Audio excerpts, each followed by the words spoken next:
నమస్కారం. QK news కు స్వాగతం. ముందుగా వార్తల్లోని ముఖ్యాంశాలు.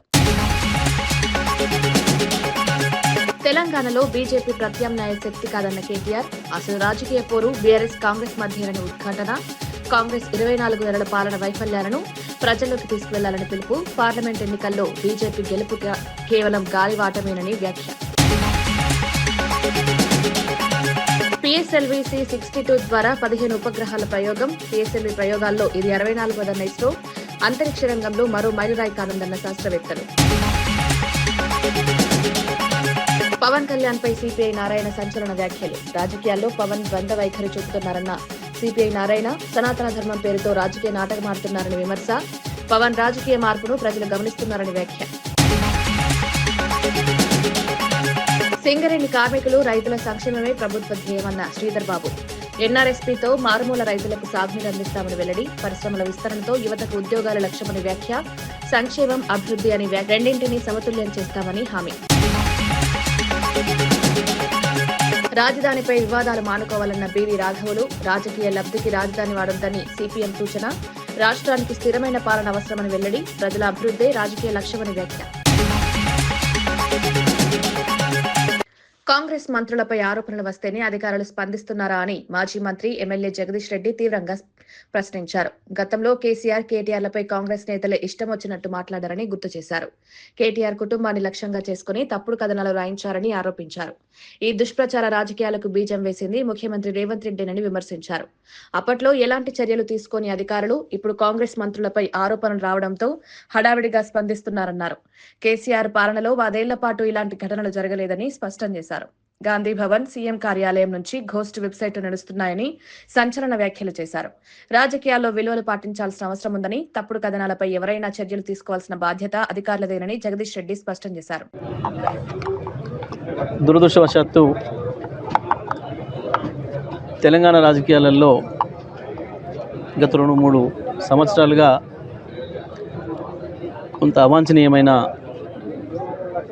సంఘటనలు జరుగుతూ ఉన్నాయి. ప్రత్యేకించి నాయకులపైన అర్థం లేని అసత్యమైన ఆరోపణలు, వ్యక్తిగతంగా వాళ్ళ క్యారెక్టర్ను అసాసినేట్ చేసే పద్ధతుల్లో దుర్మార్గమైన ప్రయత్నాలు చేస్తూ ఉన్నారు. ప్రత్యేకించి రేవంత్ రెడ్డి గారి నాయకత్వంలోనే ఇవి మొదలైంది. వాస్తవానికి తెలంగాణలో మా నాయకుడు కేటీఆర్ గారి పైన ఇష్టం వచ్చినట్టుగా నోరు బారేసుకొని మంత్రులే స్వయంగా ఇట్లాంటి తప్పు మాటల్ని మాట్లాడి వాళ్ళ కుటుంబాలలో వాళ్ళు ఇబ్బంది పెట్టే ప్రయత్నాలు చేశారు. కానీ వాళ్ళ తిరిగి వాళ్ళకే తగులుతుంది. అది చాలా విచిత్రంగా మంత్రులపైన, అధికారులపైన ఇటువంటి వార్తలు వస్తూ ఉన్నాయి. నిజమే, ఇవాళ మరి మంత్రులు, రాష్ట్రంలో ఉండే IAS, IPS అధికారులు అందరు కలిస్తే కూడా తప్పు చేసిన వాళ్ళని పట్టుకోలేరా? ఎవరిని మోసం చేయడానికి డ్రామాలు ఆడుతున్నారు? సికింద్రాబాద్ ను ముక్కలు చేయాలని ప్రయత్నిస్తే తీవ్ర ప్రతిఘటన ఎదుర్కోవాల్సి వస్తుందని మాజీ మంత్రి ఎమ్మెల్యే తలసాని శ్రీనివాస్ యాదవ్ హెచ్చరించారు. డీలిమిటేషన్ పేరుతో సికింద్రాబాద్ ప్రాంతాన్ని విభజించేందుకు కాంగ్రెస్ ప్రభుత్వం కుట్ర చేస్తోందని ఆరోపించారు. చారిత్రక ప్రాధాన్యత ఉన్న సికింద్రాబాద్ కు ప్రత్యేక గుర్తింపు ఉందని, దాన్ని దెబ్బతీయాలని చూస్తే ప్రజలు సహించరన్నారు. ప్రజల మనోభావాలను లెక్క చేయకుండా తీసుకునే నిర్ణయాలు ప్రమాదకరమని హెచ్చరించారు. ఇది కేవలం రాజకీయ అంశం కాదని, సికింద్రాబాద్ ప్రజల ఆత్మగౌరవానికి సంబంధించిన పోరాటమన్నారు. అవసరమైతే ఉద్యమాన్ని మరింత ఉధృతం చేస్తామని, రోడ్డెక్కి పోరాడతామని స్పష్టం చేశారు. సికింద్రాబాద్ అస్తిత్వాన్ని కాపాడుకునేందుకు అన్ని వర్గాల ప్రజలు ఐక్యంగా నిలవాలని తలసాని పిలుపునిచ్చారు. మనం నిత్యం ప్రజల మధ్యన ఒక ఐక్యతా భావంతో, నార్త్ జోన్ ఏరియా అంటే ఎప్పుడు చూసినా సికింద్రాబాద్ ప్రాంతం అంతా పీస్ఫుల్గా ఉండేటువంటి ఏరియా. అందరూ కులాలకు, మతాలకు అతీతంగా కలిసిమెలిసి ఉండేటువంటి ప్రాంతం. మన దగ్గర కమ్యూనల్ వైలెన్స్ ఎప్పుడు జరగదు. మనం అందరము చిన్నప్పటి నుంచి అన్ని మతాలను గౌరవించుకొని మరి పెరుగుతున్నటువంటి ప్రాంతాన్ని ఏదో నీ అబ్బ జాగిరైనట్టు నేను ముక్కలు చేస్తా అంటే నిన్ను ముక్కలు చేస్తాం బిడ్డ జాగ్రత్త అని చెప్పి నేను ఈ సందర్భంగా హెచ్చరిక చేస్తూ ఉన్నాను. ఏమి అయ్యా జాగిరేం కాదు, ఇది నీ ఇష్టం ఉన్నట్టు చేసుకోనికే. ఇది ప్రజాస్వామ్యం లోపట నైతికంగా ఇది ప్రజల యొక్క హక్కు. అధికారం ఎవరికీ శాశ్వతం కాదని, కానీ అధికారంలో ఉన్నప్పుడు చేసిన పనులే ప్రజల మనసుల్లో నిలుస్తాయని బీఆర్ఎస్ వర్కింగ్ ప్రెసిడెంట్ కేటీఆర్ వ్యాఖ్యానించారు. నేడు ప్రజలు కేసీఆర్ ను గుర్తు చేసుకుంటున్నారంటే ఆయన పాలనలో జరిగిన అభివృద్ధి, సంక్షేమ కార్యక్రమాలే కారణమన్నారు. ముఖ్యమంత్రి రేవంత్ రెడ్డికి ఇంకా 3 ఏళ్ల పదవీ కాలం ఉందని, రాజకీయ మోసాలు మానుకుని పాలనపై దృష్టి పెట్టాలని హితవు పలికారు. ప్రజలను తప్పుదోవ పట్టించే విధానాలు ఎక్కువ కాలం నిలవవని హెచ్చరించారు. కాంగ్రెస్ ప్రభుత్వంపై ప్రజల్లో అసంతృప్తి పెరుగుతోందని, రానున్న రోజుల్లో ప్రజల తీర్పు స్పష్టంగా ఉంటుందని కేటీఆర్ ధీమా వ్యక్తం చేశారు. అభివృద్ధి, సంక్షేమమే రాజకీయ లక్ష్యంగా ఉండాలన్నారు. కేసీఆర్ వచ్చిన తర్వాత కరెంట్ ఇచ్చి, నీళ్ళిచ్చి, వ్యవసాయం బాగయి అద్భుతమైన పథకాలు తీసుకొస్తే 5 లక్షల ఎకరం ఉన్న పొలం దాదాపు 50 లక్షలైంది, 25 లక్షలైంది, 30 లక్షలైంది. ప్రజల సంపద పెరిగింది. ఏమైంది దానివల్ల? సంపద పెరిగితే ధైర్యం వచ్చింది. ఒక 4 ఎకరాలు ఉంటే ఒక పెద్ద మనిషికి, ఒక రైతుకి నాకు ₹1 కోటి ఉన్నట్టుగా ఫీల్ అయ్యిండు. నాకేమన్నా అయితే నా కుటుంబం రోడ్డు మీద పడదు, నా కుటుంబానికి, నా భార్య పిల్లలకు డోకలేదు, మంచిగుంటారు వాళ్ళు. కొడుకు ఏదైనా వ్యాపారం పెట్టుకుంటే 1 ఎకరం అమ్మి పైసలు ఇస్తా, బిడ్డ పెళ్ళి అయితే 1 ఎకరం అమ్మి చేస్తా, ఈ ధైర్యం ఉండేది. సంపద పెరిగింది, ప్రజలది విశ్వాసం పెరిగింది, నమ్మకం పెరిగింది, ధీమా పెరిగింది. మరి ఈరోజు ఏమైంది? 2 ఏళ్లలో ఎట్లా ఉంది పరిస్థితి? నాకంటే బాగా మీకే తెలుసు. వాళ్ళ మార్కెట్లో డబ్బులు లేవు. ఎక్కడికక్కడ రాష్ట్రం మొత్తంలో ఈరోజు పరిస్థితి ఏంది? ఎక్కడికక్కడ రియల్ ఎస్టేట్ స్తంభించిపోయిన పరిస్థితి. ముఖ్యమంత్రి గారికి నేను ఇట్లా మాట్లాడితే ఇబ్బంది అనిపించవచ్చు, వాస్తవాలు చెప్తే వాళ్ళకి ఇబ్బంది అనిపించవచ్చు.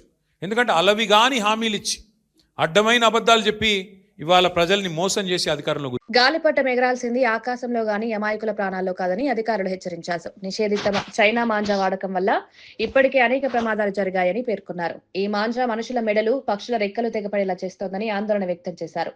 క్షణిక ఆనందం కోసం ఇతరుల జీవితాల్లో తీరని విషాదం నింపొద్దని విజ్ఞప్తి చేశారు. చైనా మాంజా అమ్మినా, వినియోగించినా కఠిన చట్టపరమైన చర్యలు తప్పవని స్పష్టం చేశారు. సంక్రాంతి పండుగను ఆనందంగా జరుపుకోవాలని, కానీ ప్రాణాలకు ముప్పుగా మారొద్దని సూచించారు. ప్రజల సహకారంతోనే ప్రమాదాలు నివారించగలమని అధికారులు తెలిపారు. సంక్రాంతి వస్తేనే ఇది పతంగల పండుగ. పిల్లలు, యూత్ అందరూ కూడా ఈ యొక్క పతంగల పండుగని చాలా అంటే చాలా ఎంజాయ్ చేస్తారు. కొంతమంది పని వల్ల కొంత కూడా హాని జరగడం జరుగుతుంది. చాలా మందికి బాధను మిగులుస్తుంది. చైనీస్ మాంజా ఈ పతంగుల కోసము ప్రజలు, యూత్ అందరూ కూడా వాడుతుంటారు. నైలాను ప్లస్ గాజులతోని ప్లస్ సింథటిక్ దారంతోని తయారు చేయడం జరుగుతుంది. దాని వల్ల పర్యావరణానికి, పక్షులకి, మనుషులకి, 2 వీలర్స్ పైన ఎవరెవరు వెళ్తుంటారు, నడిచిపోయే వాళ్ళ పైన కూడా ఇది చాలా హాని కలుగుతుంది. అది కాకుండా పిల్లలు ఇది ఏమాత్రం పతంగులు యూజ్ చేస్తే ఎక్కడైనా ఎలక్ట్రిసిటీ వైర్ కి తగిలితే అది షాక్ అయ్యే అవకాశం కూడా ఎక్కువ ఉంటుంది. సో ప్రజలు కూడా దీనివల్ల లాభం కంటే, ఆనందం కంటే ఇది ఇబ్బంది కలిగించే ఒక వస్తువు. సో ప్రజలు కూడా, తల్లిదండ్రులు ముఖ్యంగా పిల్లల్ని ఏదో సంతోషం కోసం అని చెప్పి వాళ్ళు దీన్ని ఏదో యూజ్ చేస్తే అది చివరికి వాళ్ళు కానీ వాళ్ళ పిల్లలు కాకుండా వేరే వాళ్ళు కూడా ఇది బాధ కలిగించే అవకాశం ఉంటుంది. సో ప్రజలందరూ కూడా కోరుతున్నాను, మీరు నూలు దారంని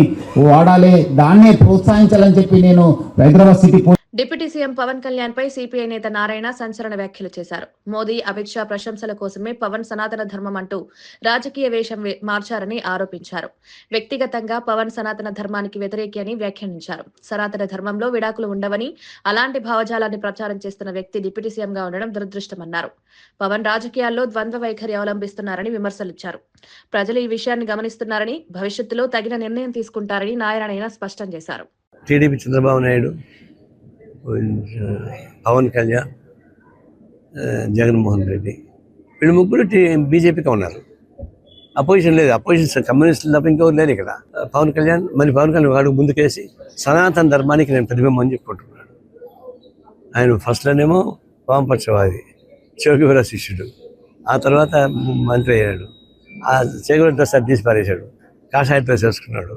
నేను సనాతన ధర్మానికి చంపే అంటున్నాడు. ఎందుకంటున్నాడు? కేంద్రంలో మోడీ ప్రసన్నలు పొందడానికి, కేంద్రంలో అమిత్ షా ప్రసన్నలు పొందడానికి ఆయన వేషం మార్చాడు. లేకపోతే ఆయన ఒరిజినల్గా ఇది కాదు. ఎందుకంటే ఆయన వ్యక్తిగత జీవితం సనాతన ధర్మానికి వ్యతిరేకం. సనాతన ధర్మంలో విడాకులు లేవు తెలుసా? నీ సనాతన ధర్మం నమ్మకుంటూ ఉండి నాకేం అభ్యంతరం, అది వ్యక్తిగత విషయం. అయితే ఒప్పందం ఉండడానికి వీళ్ళే. గవర్నమెంట్లో ఉండబాకు, ఉంటే సనాతన ధర్మాన్ని మాట్లాడబాకు. 2 ఉంటే కుదరదు. ఈ విధంగా నీ ఆత్మకు నువ్వే ద్రోహం చేసుకుంటావు, ప్రజానికలను మోసం చేస్తావు. అది కరెక్ట్ కాదు. సనాతన ధర్మం లాంటి ఒక పాడు సిద్ధాంతాన్ని ప్రచారం చేసేవాడు ఉప ముఖ్యమంత్రిగా ఉండడం అనేది మన దురదృష్టకరం. ఈ ప్రాంతంలో సింగరేణి కార్మికులు, రైతు సోదరులు అధికంగా నివసిస్తున్నారని, వారి సంక్షేమమే ప్రభుత్వ ప్రధాన లక్ష్యమని ఐటీ, పరిశ్రమలు, వాణిజ్య, శాసనసభ వ్యవహారాల మంత్రి శ్రీధర్ బాబు తెలిపారు.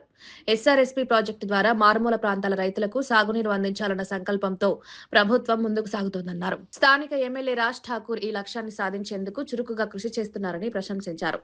అభివృద్ధి, ఉపాధి అవకాశాల పెంపుతో పాటు కార్మికుల జీవన ప్రమాణాలు మెరుగుపరచడమే ప్రభుత్వ విధానమని స్పష్టం చేశారు. పరిశ్రమల విస్తరణతో యువతకు ఉద్యోగాలు కల్పించడమే లక్ష్యంగా పనిచేస్తున్నామని తెలిపారు. ప్రజల అవసరాలకు అనుగుణంగా విధానాలు రూపొందిస్తూ సంక్షేమం, అభివృద్ధి రెండింటినీ సమతుల్యం చేస్తామని మంత్రి శ్రీధర్ బాబు వెల్లడించారు. 10 రూపాయలు ఆదాయం పెరిగే కార్యాచరణ తీసుకొని ఎవరైతే వారికి ఇల్లులు కావాలనుకుంటారో వారికి ఇళ్ల సౌకర్యం కల్పిస్తూ ముందుకు తీసుకెళ్లే బాధ్యత మాది. ఎక్కడ కూడా వెనుకాడమని మీ అందరికి కూడా మనవి చేస్తా ఉన్నాం. అందుకోసం ఈరోజు పట్టణాలు అభివృద్ధి చెందుతూ ఉన్నాయి. చాలామంది వారి స్థలాలు కోల్పోయి, లేకుంటే కొద్దిపాటి వారి ఇళ్ల స్థలాలు కోల్పోయి, ఇల్లులు కోల్పోయి వారందరూ త్యాగం చేసి సహకరించే కార్యక్రమం చేస్తూ ఉన్నారు. ఈ పట్టణానికి సంబంధించిన వాణిజ్యం, వ్యాపారం చేసే వారికి కూడా కోరుతా ఉన్నా, అపోహలు పెట్టుకోకండి.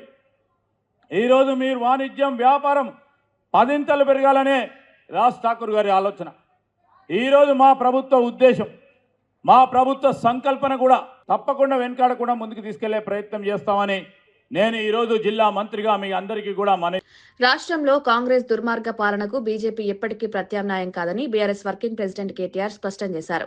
హైదరాబాద్ లో ఆదిలాబాద్, మెదక్ జిల్లాల నేతలతో నిర్వహించిన మున్సిపల్ ఎన్నికల సన్నాహక సమావేశంలో ఆయన మాట్లాడారు. కాంగ్రెస్ 2 సంవత్సరాల అసమర్థ పాలనను, బీఆర్ఎస్ 10 సంవత్సరాల అభివృద్ధిని ప్రజలు బేరీజ్ వేసుకుంటున్నారన్నారు. జూబ్లీహిల్స్ పంచాయతీ ఎన్నికల ఫలితాలే దీనికి నిదర్శనమన్నారు.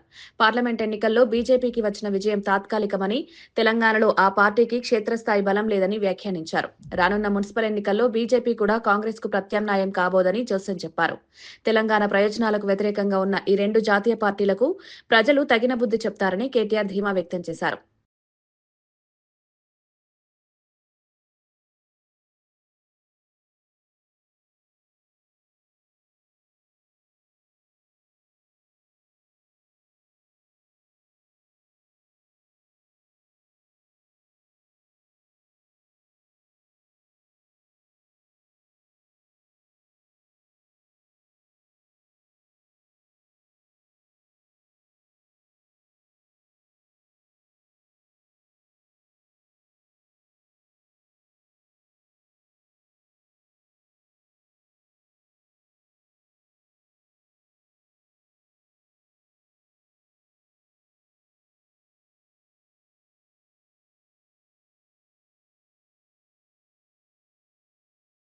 మేడారం మహాజాతర ఏర్పాట్లు మరో 2 రోజుల్లో పూర్తవుతాయని డిప్యూటీ సీఎం భట్టి విక్రమార్క తెలిపారు. మంత్రులు పొంగులేటి శ్రీనివాసరెడ్డి, శ్రీధర్ బాబు, కొండా సురేఖ, అడ్లూరి లక్ష్మణ్లతో కలిసి మేడారంలో పర్యటించారు. ఆర్టీసీ బస్టాండ్, జంపన్న వాగు వద్ద జరుగుతున్న పనులను పరిశీలించారు. అనంతరం అధికారులతో సమీక్ష నిర్వహించి పనులను వేగవంతం చేయాలని ఆదేశించారు. మేడారం మహాజాతర తెలంగాణ గుండె చప్పుడని భట్టి అభివర్ణించారు. 251 కోట్ల రూపాయలతో అభివృద్ధి పనులు చేపట్టామని, భక్తులకు ఎలాంటి ఇబ్బందులు లేకుండా శాశ్వత నిర్మాణాలు చేస్తున్నామన్నారు. సమీక్ష అనంతరం మంత్రులు వనదేవతలను దర్శించుకుని మొక్కులు చెల్లించుకున్నారు. భక్తుల సౌకర్యమే ప్రభుత్వ ప్రధాన లక్ష్యమని భట్టి స్పష్టం చేశారు. చెప్పాలనేటువంటి ఆలోచనతోనే శాశ్వతమైనటువంటి నిర్మాణాలతో జాతరకు సంబంధించి 150 కోట్లు, పర్మనెంట్ స్ట్రక్చర్స్ కోసం ఇంకో 101 crores శాంక్షన్ చేయటమే కాకుండా వాటన్నిటినీ నిరంతరం ఖర్చు పెట్టిస్తూ ఈ నిర్మాణాల కార్యక్రమాలు చేస్తా ఉన్నారు. చక్కగా జరుగుతూ ఉన్నాయి, మంచిగా చేశారు. కొద్ది పనులు ఇంకో 2-3 రోజుల్లో కంప్లీట్ కాబోతా ఉన్నాయి. 2026లో తొలి ప్రయోగానికి ఇస్రో సిద్ధమైంది. PSLV C-62 రాకెట్ ప్రయోగానికి 22 గంటల 30 నిమిషాల కౌంట్డౌన్ ప్రారంభించినట్లు ఇస్రో వెల్లడించింది. సోమవారం ఉదయం 10 గంటల 18 నిమిషాలకు ఈ ప్రయోగం జరగనుంది. ఈ రాకెట్ ద్వారా EOS-N1 ఉపగ్రహంతో పాటు 14 విదేశీ, దేశీయ ఉపగ్రహాలను కక్షలోకి ప్రవేశపెట్టనున్నారు. PSLV రాకెట్ ప్రయోగాల్లో ఇది 64వది కాగా ఇప్పటి వరకు 442 విదేశీ ఉపగ్రహాలను ఇస్రో విజయవంతంగా ప్రయోగించింది. భారత అంతరిక్ష రంగంలో మరో కీలక మైలురాయిగా ఈ ప్రయోగాన్ని శాస్త్రవేత్తలు భావిస్తున్నారు. దేశ ప్రతిష్టను ప్రపంచ స్థాయిలో మరింత పెంచే దిశగా ఈ ప్రయోగం కీలకంగా మారనుందని ఇస్రో అధికారులు తెలిపారు.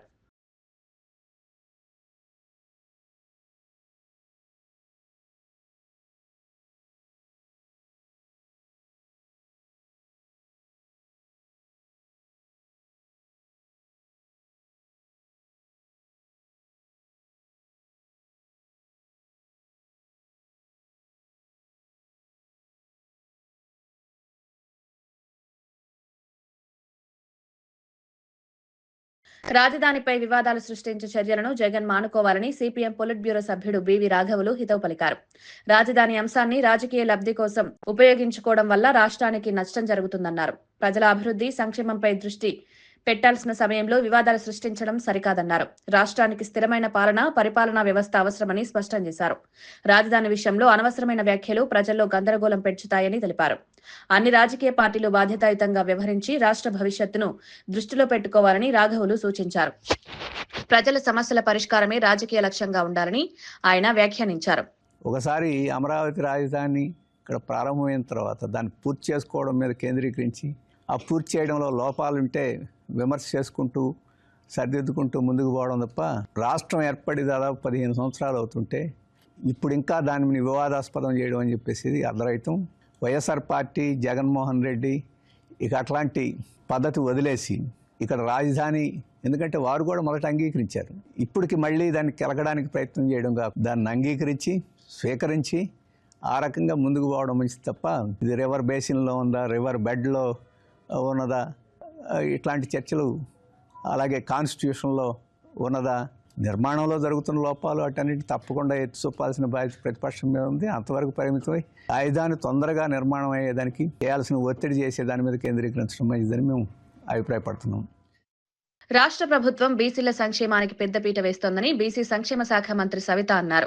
అనంతపురంలోని లలిత కళా పరిషత్లో నిర్వహించిన స్వాతంత్ర సమరయోధుడు వడ్డే ఓబన్న రాష్ట్ర స్థాయి జయంతి ఉత్సవాల్లో పాల్గొన్నారు. ఈ సందర్భంగా ఆమె మాట్లాడుతూ బీసీలకు విద్యా, ఉపాధి, రాజకీయ ప్రాతినిధ్యం కల్పించడమే ప్రభుత్వ లక్ష్యమన్నారు. గతంలో నిర్లక్ష్యానికి గురైన వర్గాలను అభివృద్ధి పదంలోకి తీసుకురావడమే తమ బాధ్యత అన్నారు. బీసీ కార్పొరేషన్లను బలోపేతం చేస్తూ సంక్షేమ పథకాలను సమర్థవంతంగా అమలు చేస్తున్నామని వివరించారు. వడ్డే ఓబన్న వంటి మహనీయుల త్యాగాలను యువత గుర్తుంచుకోవాలని, వారి స్ఫూర్తితో ముందుకు సాగాలని మంత్రి సవిత పిలుపునిచ్చారు. బీసీల అభివృద్ధి లేకుండా రాష్ట్ర పురోగతి సాధ్యం కాదని ఆమె స్పష్టం చేశారు.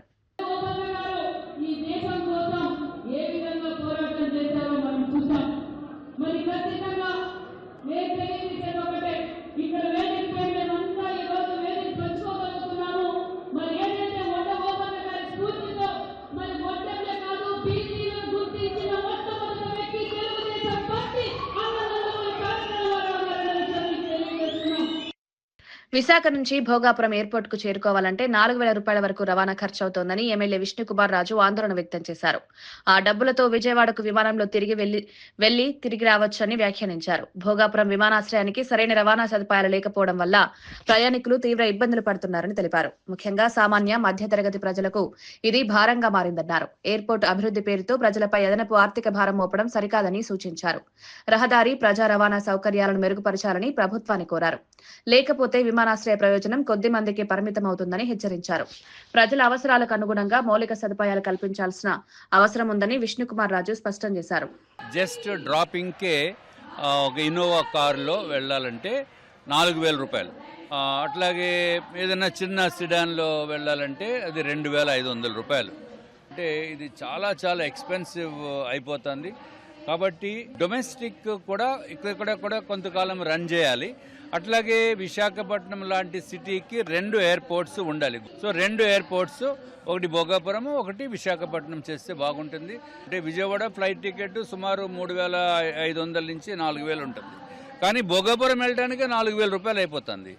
కాబట్టి నేను నిన్న 2 వందే భారత్ ట్రైన్స్ ఉంటే సరిపోతాయేమో అనుకున్నాం, కానీ కాదు, కనీసం 6 ఉండాలి. దీన్ని కూడా వచ్చే పార్లమెంటు సెషన్స్లో ఇది మాట్లాడి మనకి స్లీపర్ టైప్ ఆఫ్ వందే భారత్స్ కూడా తీసుకురావాల్సిందిగా గౌరవ పార్లమెంటు సభ్యుల్ని కూడా నేను కోరుతున్నాను. కట్టమైసమ్మ గుడి వివాదంపై చీకోటి ప్రవీణ్ తీవ్రంగా స్పందించారు. నిందితుడికి మతిస్థిమితం లేదని, పోలీసులు కొత్త కథలు అల్లితే సహించేది లేదని హెచ్చరించారు. దేశంలో హిందూ దేవాలయాలకు రక్షణ లేకుండా పోయిందని ఆవేదన వ్యక్తం చేశారు. ఆలయాలపై దాడులు జరిగిన ప్రతిసారి వ్యవస్థలు బాధ్యత తప్పుతున్నాయని విమర్శించారు. ఇలాంటి ఘటనల్లో నిజాలను దాచిపెట్టే ప్రయత్నం చేస్తే ప్రజలు సహించరన్నారు. దేవాలయాల భద్రత విషయంలో ప్రభుత్వం కఠిన చర్యలు తీసుకోవాలని డిమాండ్ చేశారు. హిందూ విశ్వాసాలను కాపాడాల్సిన బాధ్యత ప్రభుత్వానిదేనని స్పష్టం చేశారు. నిందితులపై కఠిన చర్యలు తీసుకుని ఇలాంటి ఘటనలు పునరావృతం కాకుండా చర్యలు చేపట్టాలని చీకోటి ప్రవీణ్ కోరారు. ఆలయాల పరిరక్షణ కోసం అవసరమైతే ఉద్యోగాలకు సిద్ధమని హెచ్చరించారు. అంటే సంఘటనలు కాకుండా మరి కాంగ్రెస్ ప్రభుత్వ హయాంలో పనిచేసే పోలీసులు మరి హిందూ సోదరులకు ఎలాంటి హామీ ఇస్తారని చెప్పి నేను ప్రశ్నిస్తున్నా. ముఖ్యంగా ఈ రాష్ట్రానికి హోంమంత్రి లేడు, మరి హోంమంత్రి సమీక్ష చేయాల్సిన అవసరం ఉన్న తరుణంలో మరి హోంమంత్రి లేడు. మరి రేవంత్ రెడ్డి గారు దీనిపై ఎలా స్పందిస్తారు? మరి మీరు కూడా హిందువే కదా, మరి హిందువుల మనోభావాలని రకరకాలుగా కించపరుస్తుంటే మరి మీరు దీన్ని ఎలా ఎదుర్కొంటారు? మరి హిందువులు మీకు ఓటేయలేదా? మరి హిందుత్వము మీకు అంటపట్టరాదా అని చెప్పి ప్రశ్నిస్తున్నా. మరి ముఖ్యంగా హిందూ సోదరులందరూ కూడా ఈ సంఘటన చూసి మరి సెక్యులర్ హిందువులు ముఖ్యంగా బుద్ధి తెచ్చుకోవాల్సిన అవసరం ఉన్నది. ఎవరు కూడా ఎట్లాంటి మాటలు కామెంట్స్ కూడా చేయరు. వాళ్ళు ఎప్పుడు కూడా వన్ సైడ్ వేరే వర్గానికి సపోర్ట్ చేస్తూ మాట్లాడుతుంటారు. నేను ఒకటే అడుగుతున్నా ఈ కాంగ్రెస్ ప్రభుత్వాన్ని, ఇమీడియట్ గా దీనిపై కఠినమైన చర్యలు తీసుకోవాలి. దీనిపై అసెంబ్లీలో డిస్కస్ చేసి ఎవరైతే హిందూ దేవాలయాలపై దాడులు జరుగుతాయో వారిపై ప్రత్యేకమైన చట్టం తీసుకురావాల్సిన అవసరం ఉందని చెప్పి సందర్భం తెలియజేస్తూ మరి అందరూ కూడా హిందూ సోదరులు ఐక్యమత్యంతో ఉంటే గాని వీళ్ళందరికీ బుద్ధి చెప్పలేమని చెప్పి సందర్భంగా తెలియజేస్తూ సెలవు తీసుకుంటున్నాను. జై శ్రీరామ్. వార్తలు ముగించే ముందు ముఖ్యాంశాలు మరోసారి. తెలంగాణలో బీజేపీ ప్రత్యామ్నాయ శక్తి కాదన్న కేటీఆర్, అసలు రాజకీయ పోరు బీఆర్ఎస్ కాంగ్రెస్ మధ్యేనని ఉద్ఘాటన. కాంగ్రెస్ 24 ఏళ్ల పాలన వైఫల్యాలను ప్రజల్లోకి తీసుకువెళ్లాలని పిలుపు. పార్లమెంట్ ఎన్నికల్లో బీజేపీ గెలుపు కేవలం గాలివాటమేనని వ్యాఖ్య. PSLV-C 62 ద్వారా 15 ఉపగ్రహాల ప్రయోగం. PSLV ప్రయోగాల్లో ఇది 64వ ఇస్రో. అంతరిక్ష రంగంలో మరో మైలురాయి కానుందన్న శాస్త్రవేత్తలు. పవన్ కళ్యాణ్ పై సిపిఐ నారాయణ సంచలన వ్యాఖ్యలు. రాజకీయాల్లో పవన్ ద్వంద్వ వైఖరి చూపుతున్నారన్న సిపిఐ నారాయణ, సనాతన ధర్మం పేరుతో రాజకీయ నాటకమాడుతున్నారని విమర్శ. పవన్ రాజకీయ మార్పును ప్రజలు గమనిస్తున్నారని వ్యాఖ్య. సింగరేణి కార్మికులు, రైతుల సంక్షేమమే ప్రభుత్వ ధ్యేయమన్న శ్రీధర్ బాబు. ఎన్ఆర్ఎస్పీతో మారుమూల రైతులకు సాగునీరు అందిస్తామని వెల్లడి. పరిశ్రమల విస్తరణతో యువతకు ఉద్యోగాల లక్ష్యమని వ్యాఖ్య. సంక్షేమం, అభివృద్ధి అని రెండింటినీ సమతుల్యం చేస్తామని హామీ. రాజధానిపై వివాదాలు మానుకోవాలన్న బీవీ రాఘవులు. రాజకీయ లబ్ధికి రాజధాని వాడొద్దని సిపిఎం సూచన. రాష్ట్రానికి స్థిరమైన పాలన అవసరమని వెల్లడి. ప్రజల అభివృద్ధే రాజకీయ లక్ష్యమని వ్యాఖ్య. ఇవి ఈనాటి వార్తా విశేషాలు. మరో బులెటిన్లో మళ్ళీ కలుద్దాం. నమస్కారం.